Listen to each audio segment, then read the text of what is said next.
नमस्कार मंडळी, ह्या चॅनलमध्ये आपलं स्वागत आहे.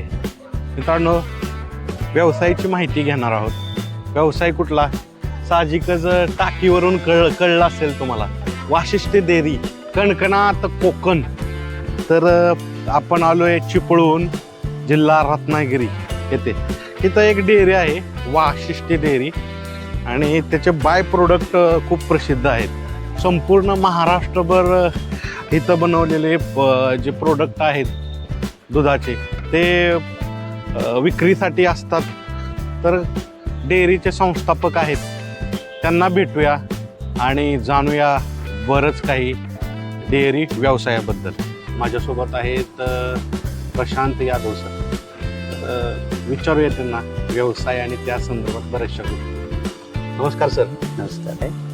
Vashishti milk and milk private limited या नावाने याच्यातून आपण दूध संकलित करतो आणि त्याचबरोबर बाय प्रॉडक्ट आणि आईस्क्रीम या गोष्टी तयार करून बाकी सगळे जसे ब्रँड आहेत तसेच वाशिष्ठीच्या ब्रँडच्या नावाने आपण हे सगळे बाजारात आपल्या उपलब्ध आहेत. वाशिष्ठी मिल्क आणि मिल्क प्रोडक्शन अशी तुमची कंपनी आहे. ह्याची स्थापना कधी झाली?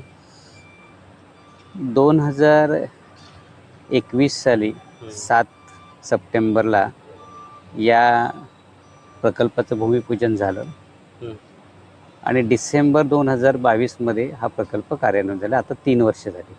साधारण किती एकरामध्ये हा प्रोजेक्ट आहे? हा ज्यावेळी सुरुवात केला त्यावेळेला आमच्याकडे साधारण 3 एकरच्या आसपास जमीन होती. आता व्याप्ती वाढल्यामुळं साधारण अजून 1-1.5 एकर आम्ही या ठिकाणी जागा घेऊन साधारण 4.5-5 एकरमध्ये आता हा प्लॅन्ट उभा आहे. आता ह्या प्लॅन्टची दुधाची क्षमता किती आहे? साठवण क्षमता म्हणून आपण किती रोज दूध संकलन होतं? सुरुवातीची जी साठवण क्षमता होती ती साधारण आमची 1 लाख लिटर पर दिवसाचे आम्ही त्या हिशोबाने याच्या सगळे उभारणी केली होती. परंतु गेल्या 2 वर्षात म्हणजे आजच्या स्थितीला आमच्याकडे जे दूध आहे ते दिवसाला 55,000 लिटर दूध आहे. त्यामुळे आम्हाला ही साठवण क्षमता मागच्या जूनमध्ये वाढवावी लागली. आता आमची साधारण साठवण क्षमता 1,80,000 लिटर. 1,80,000. आणि त्याच्या रिलेटेड तुम्ही प्रोडक्ट करताय, तर कुठले कुठले आता प्रोडक्ट तुम्ही बाजारात आणलेत?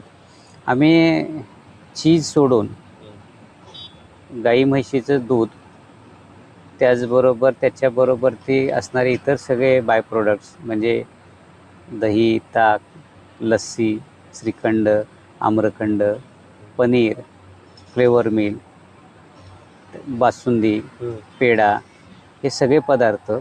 आणि त्याचबरोबर गेल्या वर्षी एप्रिलपासून आपण आईस्क्रीममध्येही सुरुवात केलेली आहे. आईस्क्रीमसुद्धा आपलं IC डिलाईट नावानं सुद्धा बाजारात आलेलं आहे. इथं कर्मचाऱ्यांची संख्या किती आहे? टोटल कर्मचारी विचार केला तर साधारण 250च्या वरती कर्मचारी आहेत. त्यामध्ये प्लॅन्ट आणि ऑफिससाठी जवळजवळ 125 ते 140 लोक काम करत आहेत. उर्वरित आमची जी BM सेंटर जी आहेत, 11 BMC सेंटर, जवळजवळ 60च्या वरती आमची कलेक्शन सेंटर, या सगळ्यांचे कर्मचारी आणि ड्रायव्हर असं साधारण 250च्या वरती कॅपॅसिटी आहे. जे दूध संकलन होतं इथले स्थानिक शेतकरी आहेत का अजून बाहेरून तुम्ही आणता दूध? नाही, हे सगळं स्थानिक म्हणजे कोकणातल्या शेतकऱ्यांचं, म्हणजे साधारण रत्नागिरीपासून महाडपर्यंत या सगळ्या भागातलं कोकणातल्या आम्ही दूध संकलित करतो. साधारण प्रत्येक तालुक्यातून 8 ते 10,000 लिटर अशा पद्धतीतून साधारण 5 ते 6 तालुक्यातून आम्हाला हे दूध मिळतं. आणि सगळे कोकणातले शेतकरी, बाहेरचं कुठलंही दूध नाही. आता कसं इथलं कल्चर पाहिलं चिपळूण किंवा कोकणाचं, एकंदरीत दूध संकलन, डेअरी उभारणं हे फार कमी दिसतं. तर हे तुम्हाला कसं सुचलं की आपण डेअरी उभारावी, त्याच्यानंतर त्याचे काय काय मिल्क प्रोडक्ट तयार करावे? तर ही संकल्पना कोणाची होती? नाही, खरं म्हणजे माझा व्यवसायाने, मी आर्किटेक्ट असल्यामुळे बांधकाम क्षेत्राशीच माझा संबंध आला. मी 20 वर्ष बांधकाम क्षेत्रामध्येच काम करतो आहे. ही संकल्पना आमचे सासरे सुभाषराव चव्हाण साहेब, ज्यांचं सहकारात खूप मोठं काम आहे कोकणामध्ये, त्यांची संकल्पना त्यांनी बँकेच्या माध्यमातून शेतकऱ्यांना अर्थपुरवठा करून जनावरं घेण्यासाठी एक 5-6 वर्षापासून त्यांच्या पाठीमागे उभं राहिले. आणि मग त्यातून जे दूध तयार झालं होतं त्या दुधाला या ठिकाणी पाहिजे तसा भाव मिळत नव्हता, कारण दुधाचं वितरण करणारी काही व्यवस्थाच नव्हती. जे घेणारी एक संस्था होती ती शासकीय डेअरी, ती पण 2017-18ला बंद पडली. त्यामुळे या लोकांना एकतर स्थानिक दुकानदारांवरती किंवा स्थानिक दूध घेणाऱ्यांवरती अवलंबून राहायला लागायचं, उकाडे ज्यांच्याकडे असतात, किंवा मग बाहेरून येणारे जो दर देतील त्या दराने द्यायला लागायचं. त्यामुळे सगळ्यांची मागणी होती की चव्हाण साहेबांनी या क्षेत्रात काहीतरी करावं, सासऱ्यांची. मग त्यांचं सातत्यानं हा पाठपुरावा होता की कुणीतरी या क्षेत्रात उतरावं. आणि मग हे सगळं कानावर पडत असताना घरचा माणूस, आणि कोरोना सुरू झाला. मग कोरोनात काय करायचं, बसून सगळा दिवस जायचा. मग घरातल्याने, विशेष म्हणजे आमची पत्नी जी आता चिपळूण नागरी पतसंस्था CEO आहे, त्यांच्यासारखा पाठपुरावा असायचा की डेअरीच्या बाबतीत साहेबांची इच्छा आहे तर तुम्ही जरा डेअरीच्या बाबतीत माहिती घ्या, काय करता येते का, आपण छोटंसं करूया. मग माझा सगळा प्रवास सुरू झाला महाराष्ट्रातल्या सगळ्या डेअरी बघायचा. तुम्ही सांगितलं की मी इंजिनियर होतो, ज्यावेळेस असं ठरवलं, घरात ठरवलं असेल की चला आपण डेअरी काढूया, त्यावेळेस वाटलं नाही का की आपण इंजिनियर आहोत, हा शेतीपूरक व्यवसाय कसा करावा, पुढं आपण चांगल्या रीतीने बांधकाम व्यावसायिक आहोत त्यामुळं अजून काय काय एक्सपांड करावं, तर हे असं वाटलं नाही का की आपण का करायचं हे शेतकरी पूरक व्यवसाय? नाही, 100% वाटलं. म्हणजे आजही कदाचित एवढा मोठा प्लॅन्ट उभा राहिल्यानंतर किंवा आज जे दूध येतं आहे आणि ही जी चेन तयार झालेली आहे, त्यावेळी खरंच आश्चर्य वाटतं की हे कसं काय घडलं. कारण दुधाशी तसा फार जवळकीचा संबंध नाही. शेतकरी कुटुंबातला जरी मी असलो तरी माझा जन्म कोकणात झाला, आणि घरातली जी शेती करणारी मंडळी होती, फारसा कधी त्याच्यामध्ये किंवा शेतीमध्ये मी काही केलं आहे किंवा दूध क्षेत्रामधलं फार मोठ्या प्रमाणात काही मी त्याच्यामध्ये स्वतःहून काम करतो असं कधी घडलं नाही.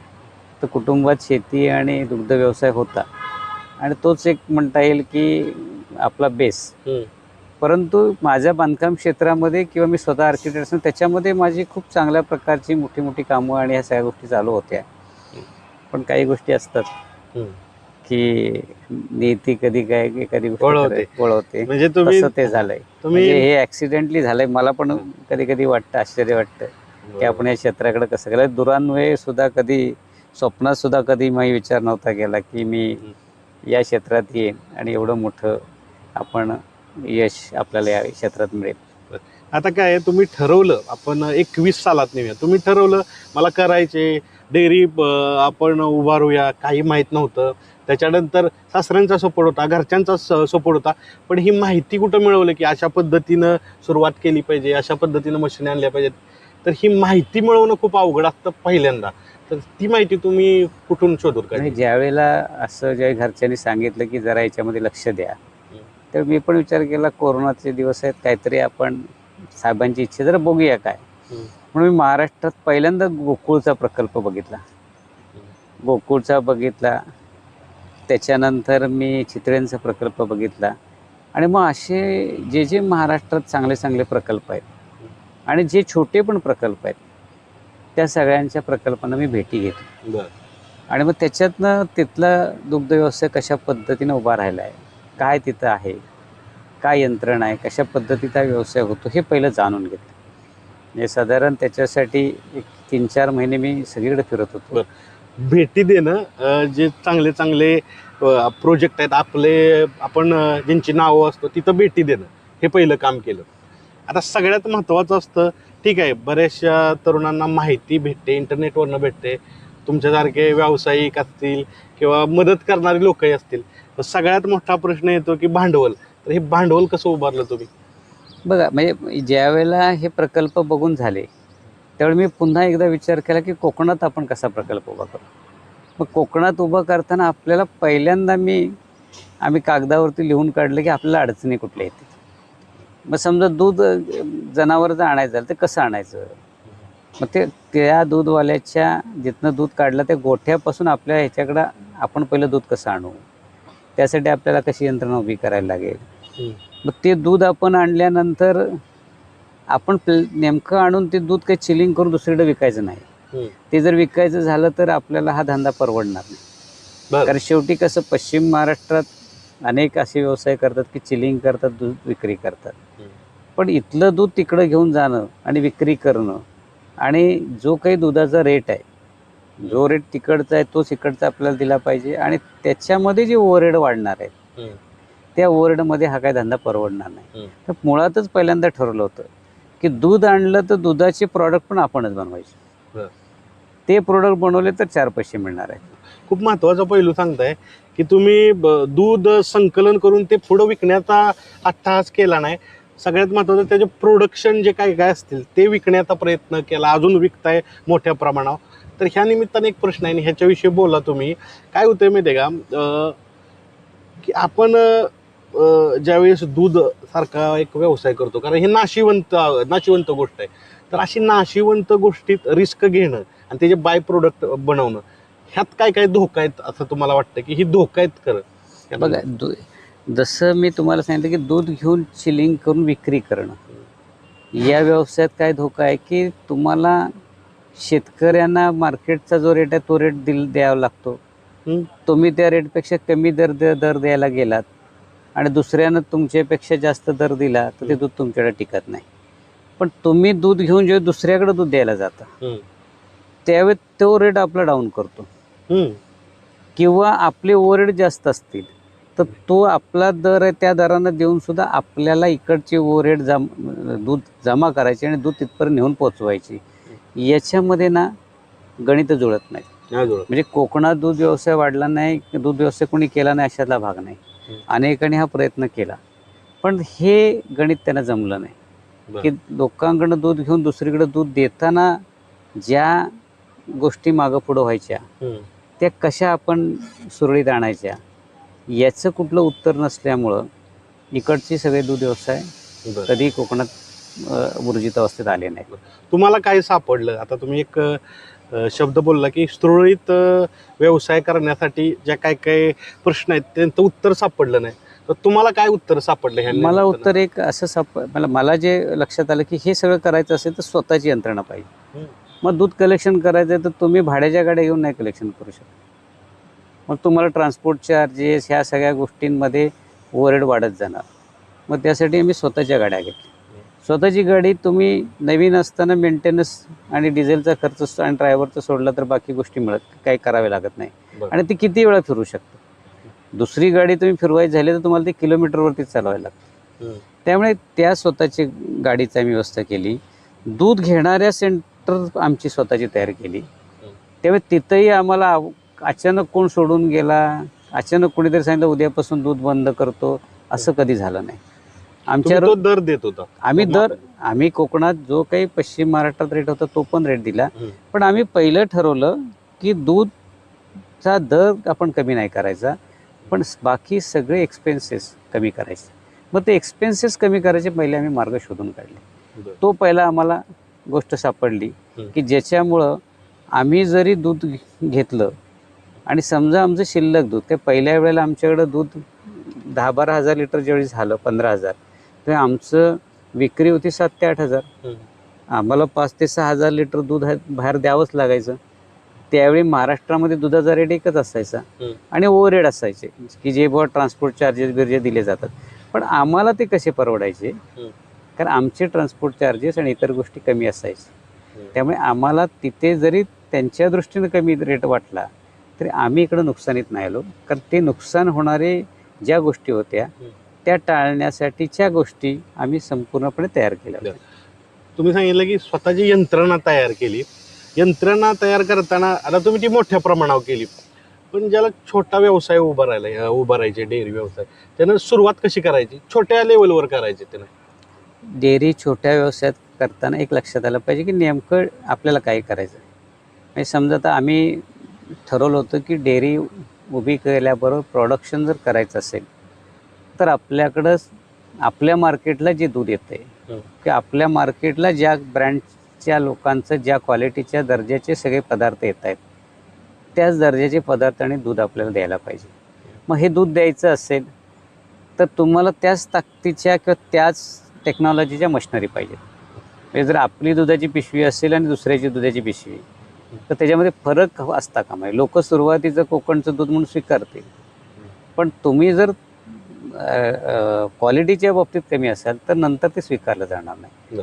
मग आमच्याकडं आम्हाला काय करावं लागलं की आम्ही ज्यावेळी अशा गोष्टी तयार करण्याच्या तंत्रज्ञानाचा विचार केला त्याही आमच्या लक्षात आलं की किमान 50,000पेक्षा अधिक क्षमतेचा प्रकल्प तयार करणं गरजेचं आहे. खूप मोठ्या प्रमाणात तर कारण काय 5 आणि 10,000 लिटरच्या प्रकल्पातल्या जर मशिनरीला एवढ्या मोठ्या मशिनरी आणल्या तर त्या परवडू शकत नाहीत. म्हणून आम्हाला किमान आमच्या डोक्यातच होतं की 50,000च्या वरती कॅपॅसिटीनं आपल्याला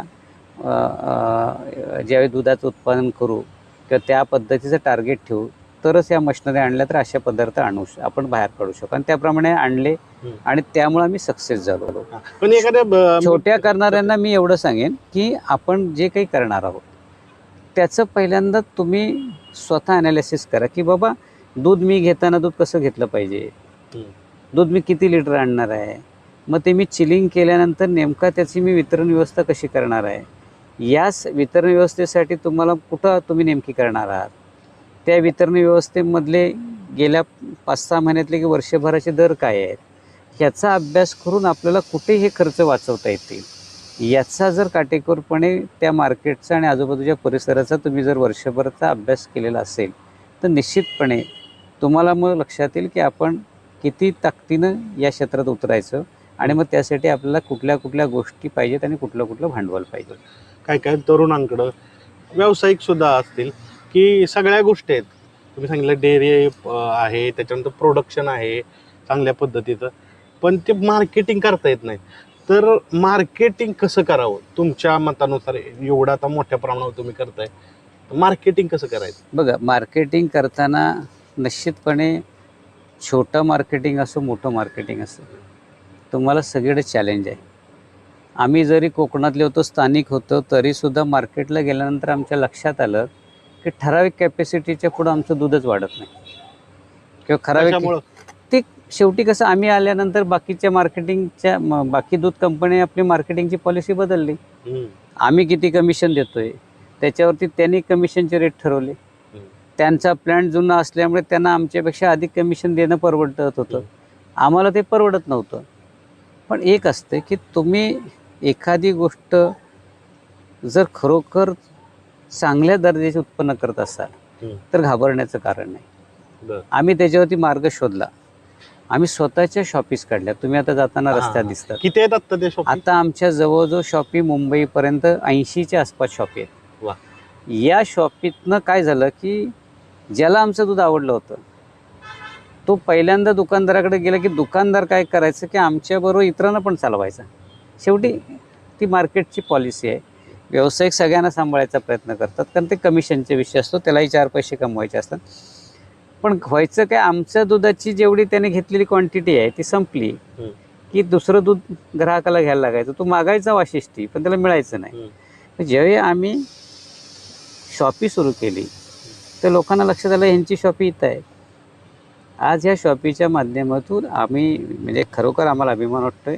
आपण या क्षेत्रात आपल्यालाही अनेक गोष्टी माहिती आहेत की 30 ते 35 हजार जे प्रोडक्शन आम्ही विकतोय आज 10-10 वर्ष झालेल्या सुद्धा दूध म्हणजे डेऱ्यांना किंवा दूध संघांना जमलं नाही.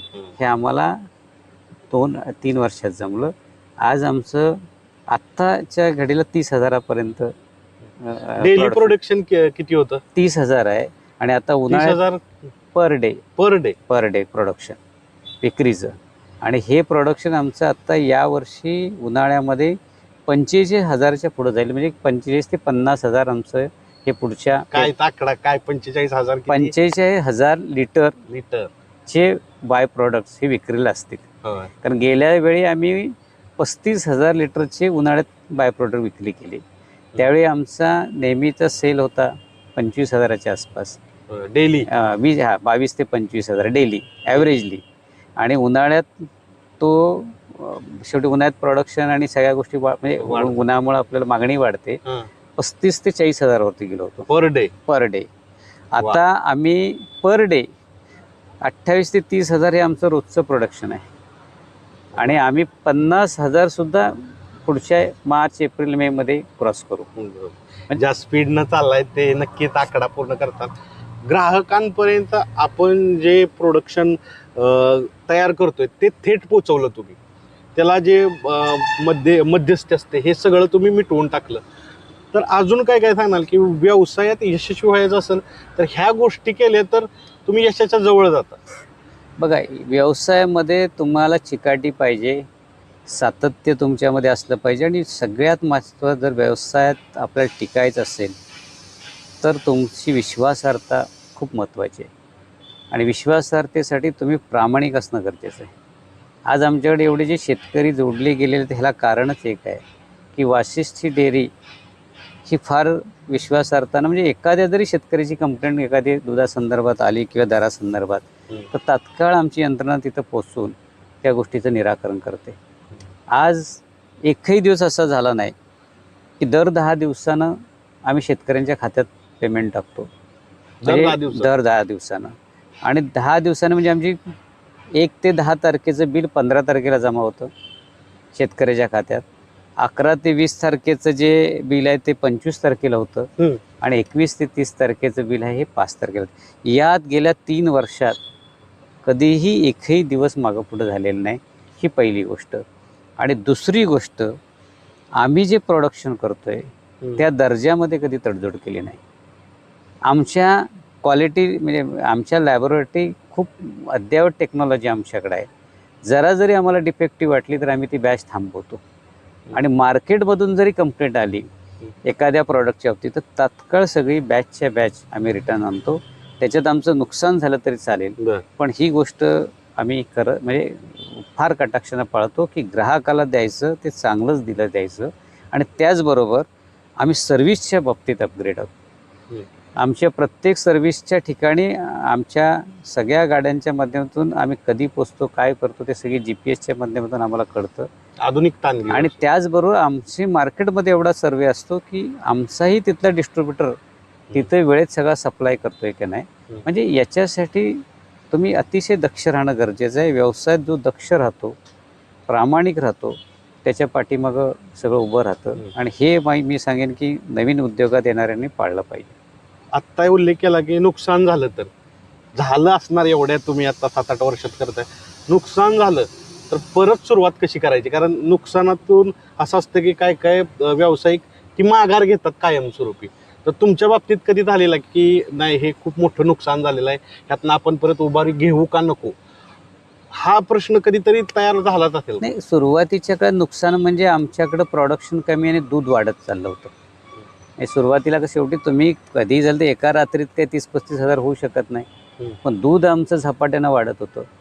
त्यावेळी आम्हाला बाहेर दूध देताना नुकसान येतं. शेवटी दूध ही नाशवंत वस्तू आहे. काही झालं तरी तुमचं शिल्लक दूध हे तुम्हाला कुणाला तरी दिलंच पाहिजे. मग शेवटी आम्ही पण जिथं दूध देणार त्यांनाही माहीत असं की कोकणात हे आपले कॉम्पिटिटिव्ह आहे. थोडंसं आम्हाला दराला फटका बसायचा. पण एक आम्ही डोक्यात ठेवलं की ज्यावेळी आमच्या लक्षात आलं पण दूध आपण नाकारू शकत नाही. उद्या मी सांगितलं की माझं 10,000च मला प्रोडक्शन आहे, 10,000 दूध आलं की 11,000 पुढचं आम्ही दूध घेणार नाही. शेतकरी कसा दूध व्यवसाय वाढवेल? त्याला नाराज करून उपयोगाचं नव्हतं. आणि दूध घेतलं तर आम्हाला ते खपवायचं कुठं हा प्रश्न होता.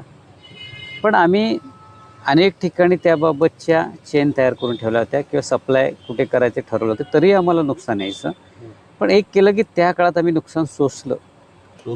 पण आम्ही ज्यावेळी बाय प्रॉडक्टला म्हणून आम्ही बाय प्रॉडक्टवरती जास्त फोकस केला.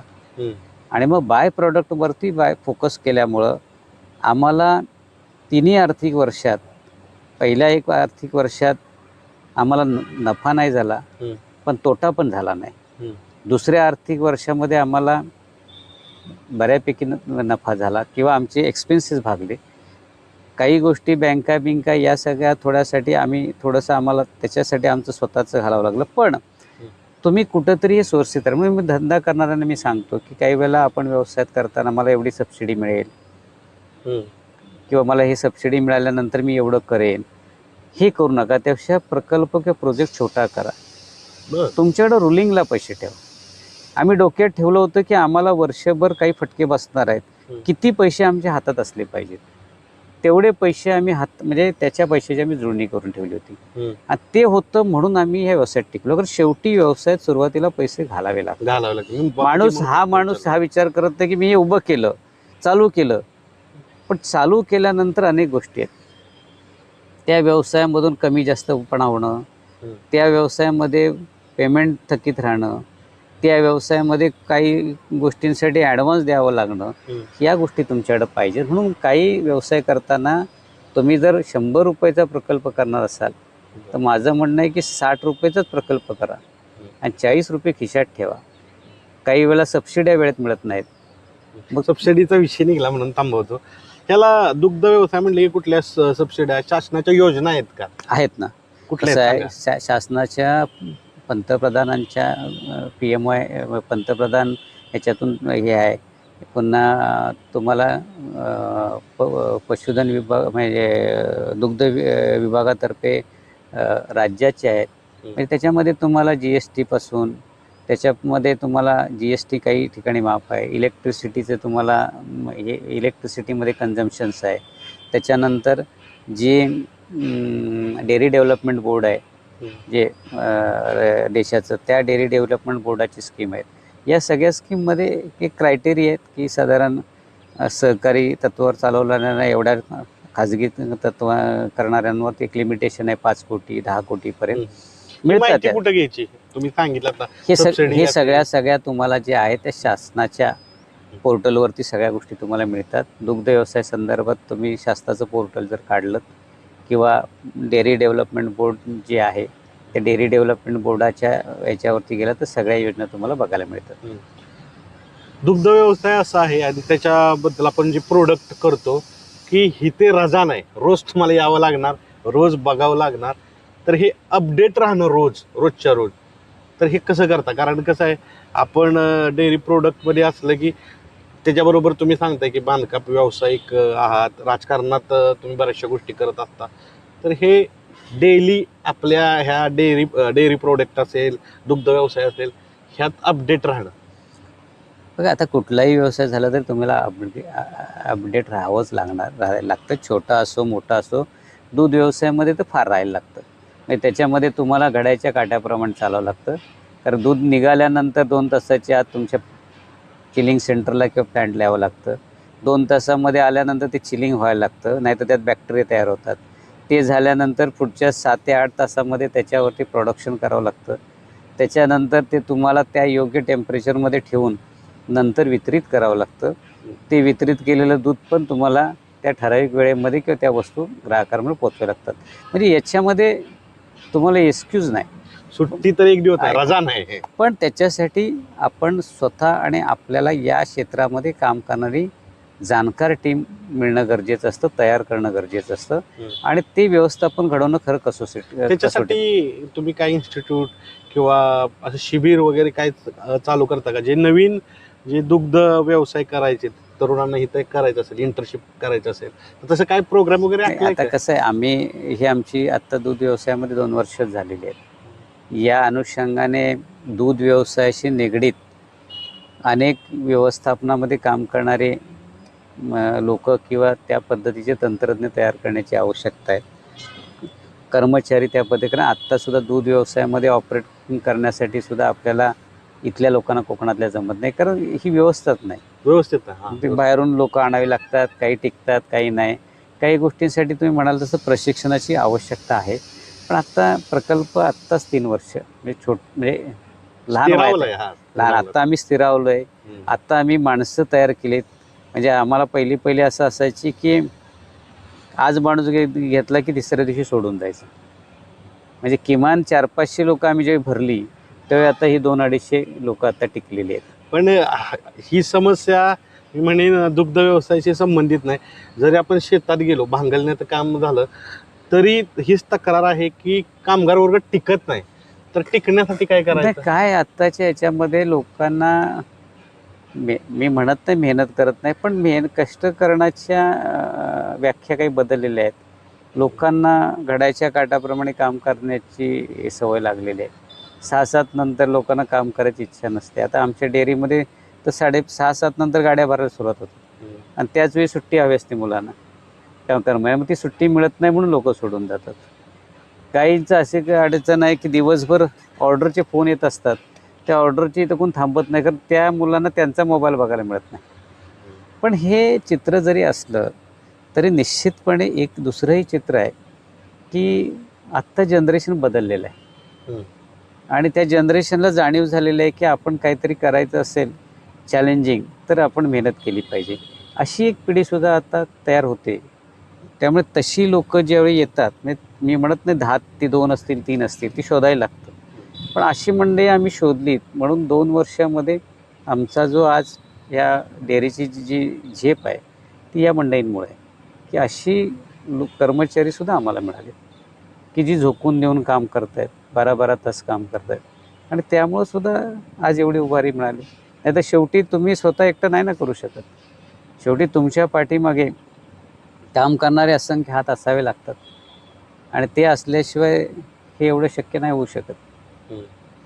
व्यवसाय आलं की तुम्ही सांगितली स्पर्धा आली आणि असं म्हटलं जातं व्यवसायाच्या बाबतीत, माझ्यापेक्षा तुम्ही अनुभवी आहात, की मोठा मासा छोट्या मासाला खातो. तर हे कितपत खरं आहे? खरं आहे. म्हणजे हे आपण जरी म्हणत असलं तर तुम्ही तुमच्यामध्ये चिकाटी, जिद्द, तुम्हाला जर तुमचं नाणं खणखणीत आहे असं असेल आणि ते जर खणखणीत नाणं आहे याची खात्री असेल तर मला वाटत नाही की अशा सगळ्या प्रसंगात सुद्धा तुम्ही करू शकता, मार्ग काढू शकता. आज काय मोठे झालेले असले तरी खाली तुम्ही ग्राउंडवरती ज्यावेळी काम करता त्यावेळी तिथलं आजूबाजूचं तुमचं विश्वासाचं नेटवर्क जर चांगलं असेल, तुमची कार्यपद्धती जर चांगली असेल तर निश्चितपणे लोक ती स्वीकारतात. बरं, जाता जाता सांगा, दुग्ध व्यवसाय तरुणांनी करावा का नाही? 100% करावा. कारण बघा ह्या दुग्ध व्यवसायामधूनच अनेक प्रदेश मोठे झालेले तुम्ही पाहाल. पश्चिम महाराष्ट्र कशाच्या जीवावर मोठा झाला? दुग्ध व्यवसाय. मराठवाडा आज मी तुम्हाला नगर जिल्ह्यामध्ये, आपण दुष्काळी जिल्हा म्हणून त्याला बघतो, पण सगळ्यात दरडोईवर उत्पन्न कुठलं जास्त असेल दुग्ध तर ते नगर जिल्ह्याचं, आणि ते कशावरती आहे तर दुग्ध व्यवसायावरती. आज तुम्ही बघा या दुग्ध व्यवसायामुळून अनेक मागासलेल्या प्रदेशामधून अनेक मुलं शिकलेली आहेत, अनेक चांगल्या हुद्द्यावरती आहे. हा शाश्वत तुम्हाला उत्पन्न देणारा मार्ग आहे, कधीही न थांबणारा हा मार्ग आहे. Daily daily. तुम्हाला एक उदाहरण देतो की मी ज्यावेळेला हा डेअरी प्लॅन्ट बघत होतो, म्हणजे डेअरीचे प्लॅन्ट, मला डेअरी करण्यासाठी मी डेअरी बघत होतो. मी फलटण भागात गेलो जिथं गोविंद आहे. तिथे मी काही 100-100, 200 जनावरांची गोटे बघितले. तिथे मी सहज चौकशी केली ही गोटे कुणाचे आहेत. तर तिथे गोट्यात काम करणारी मुलं स्थानिक होती, पण त्यांनी सांगितलं की आमचे मालक पुण्यात असतात. मग पुण्यात काय करतात? तर ते पुण्यात जेव्हा मी त्यांच्याकडनं एक नंबर घेऊन चौकशी केली तर ते पुण्यामध्ये IT क्षेत्रात काम करणारी मुलं, 25-30 वर्षाची त्यांची वय असतील, मी फोनवर ज्यावेळी बोललो, अशा मुलांनीसुद्धा त्या ठिकाणी गोटे काढलेले आहेत. मी त्यांना म्हटलं तुम्ही कसं काय व्यवसायात शिरलात? ते म्हटलं आमचा व्यवसाय शाश्वत नाही, आमची नोकरी शाश्वत नाही, पण आमचा व्यवसाय शाश्वत आहे. म्हणजे हे गोष्ट लक्षात ठेवून तुम्ही या क्षेत्रात लाजलात नाही तर 100% दूध जसं व्हाईट आहे तसं तुमचं हा प्रोफेशन पण व्हाईट आहे. आज आम्हाला त्या प्रोफेशनमुळे मला स्वतःला काय किती बदल झाला किंवा किती लोकांमधून माझी स्वतःची किती इमेज उंचावले ते मला माहीत आहे. त्यामुळे या दुधामध्ये या क्षेत्रात काम करणाऱ्याला कधीही मागं वळून बघायला लागणार नाही. त्यामुळे मी तर सांगेन की नोकरी किंवा काही असलं, नोकरी किंवा काही जरी करत असलात तरी मी म्हणतो की तुम्ही दुग्ध व्यवसाय सोडू नका, कारण दुग्ध व्यवसायामध्येच उद्याचं आपलं भविष्य आहे. बरं, वाशिष्ठी नामकरण कशावरनं केलंय? नाही, वाशिष्ठी ही आमची शेजारून वाहणारी जी नदी आहे तिचं नाव वाशिष्ठी आणि तिच्या किनाऱ्यावरती, म्हणजे तिचा उगमच ह्या सह्याद्रीतनं येतो आणि आपल्या इथून समोरून पुढं ती प्रवाहित होते, मोठी नदी होते, इथून कॅनॉलनं येतं आणि त्याच्यामुळं त्या नदीचं नाव म्हणून आपण वाशिष्ठी नदी. जसं सांगितलं की नदीच्या नावावरून ह्या डेअरीचं नाव ठेवलेलं आहे. तुम्ही छोटीशी का होईना पण एक दुग्ध प्रवाहाची नदी सुरुवात केलेली आहे, कारण एवढं मोठं प्रकारे सगळं उत्पन्न, प्रोडक्शन, सगळ्या गोष्टी तर एवढा वेळ दिला प्रशांतजी आणि काही गोष्टी सांगितल्या व्यवसायाच्या निमित्तानं त्याबद्दल धन्यवाद.